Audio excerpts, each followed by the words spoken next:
नमस्कार। News room में आप सभी का स्वागत है। सीबीआई के अगले निदेशक के चयन के मुद्दे पर प्रधानमंत्री नरेंद्र मोदी की अध्यक्षता में मंगलवार को हुई उच्च स्तरीय बैठक से लोकसभा में विपक्ष के नेता राहुल गांधी महज 5 मिनट में ही बाहर निकल गए।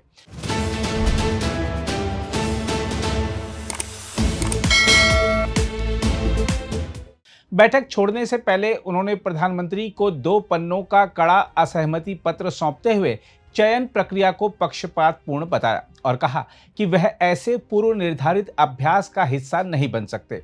प्रधानमंत्री आवास 7 लोक कल्याण मार्ग पर आयोजित इस बैठक में भारत के प्रधान न्यायाधीश सूर्यकांत भी शामिल थे। यह समिति सीबीआई के अगले निदेशक के चयन के लिए गठित की गई है। वर्तमान निदेशक प्रवीण सूद का कार्यकाल 24 मई 2026 को समाप्त होने वाला है, इसलिए नए निदेशक के चयन को लेकर यह बैठक बेहद महत्वपूर्ण मानी जा रही थी। बैठक के दौरान राहुल गांधी ने सरकार पर गंभीर आरोप लगाते हुए कहा कि सीबीआई जैसी प्रमुख जांच एजेंसी का उपयोग लगातार राजनीतिक विरोधियों, पत्रकारों और आलोचकों को निशाना बनाने के लिए किया गया है। उन्होंने कहा कि इसी प्रकार की संस्थागत पकड़ को रोकने के उद्देश्य से विपक्ष के नेता को चयन समिति में शामिल किया गया था, लेकिन उन्हें इस प्रक्रिया में कोई सार्थक भूमिका नहीं दी गई। राहुल गांधी ने अपने असहमति पत्र में कहा कि उन्होंने कई बार लिखित रूप से योग्य उम्मीदवारों की स्वयं मूल्यांकन रिपोर्ट और 360 डिग्री मूल्यांकन रिपोर्ट मांगी थी, लेकिन सरकार ने उन्हें उपलब्ध नहीं कराया। उनका कहना था कि बैठक के दौरान पहली बार उन्हें 69 उम्मीदवारों के मूल्यांकन अभिलेख देखने के लिए दिए गए, जबकि 360 डिग्री रिपोर्ट पूरी तरह रोक दी गई। राहुल के अनुसार किसी भी उम्मीदवार के कार्यकाल, प्रदर्शन और पृष्ठभूमि का निष्पक्ष आकलन करने के लिए इन दस्तावेजों का अध्ययन बेहद आवश्यक था। उन्होंने आरोप लगाया कि बिना किसी कानूनी आधार के महत्वपूर्ण सूचनाएं रोककर सरकार ने पूरी चयन प्रक्रिया को मजाक बना दिया है और इससे यह सुनिश्चित हो रहा है कि पहले से तय उम्मीदवार को ही चुना जाए। राहुल गांधी ने कहा कि विपक्ष का नेता केवल औपचारिक मुहर लगाने वाला पद नहीं है और वह अपनी संवैधानिक जिम्मेदारी से पीछे नहीं हट सकते।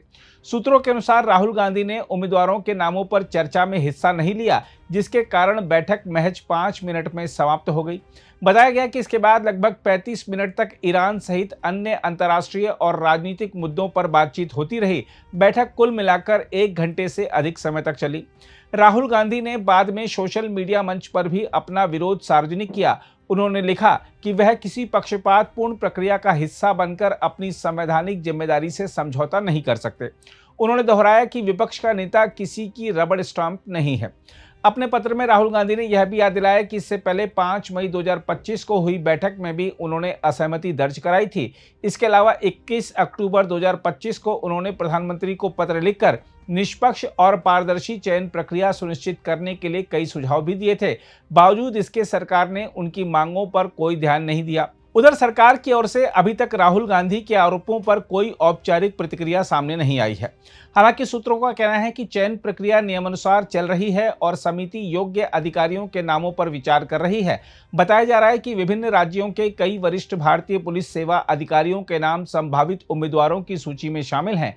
इनमें पराग जैन, शत्रुजीत कपूर, योगेश गुप्ता, जीपी सिंह और प्रवीर रंजन जैसे अधिकारियों के नाम प्रमुख रूप से चर्चा में हैं। हम आपको बता दें कि सीबीआई देश की सबसे महत्वपूर्ण जांच एजेंसियों में गिनी जाती है और उसके निदेशक की नियुक्ति को हमेशा संवेदनशील माना जाता रहा है। ऐसे में चयन प्रक्रिया को लेकर उठे विवाद ने राजनीतिक माहौल को और गर्मा दिया है। राहुल गांधी के तीखे विरोध और बैठक से बाहर निकलने की घटना ने इस नियुक्ति प्रक्रिया को लेकर नए विवाद खड़े कर दिए हैं।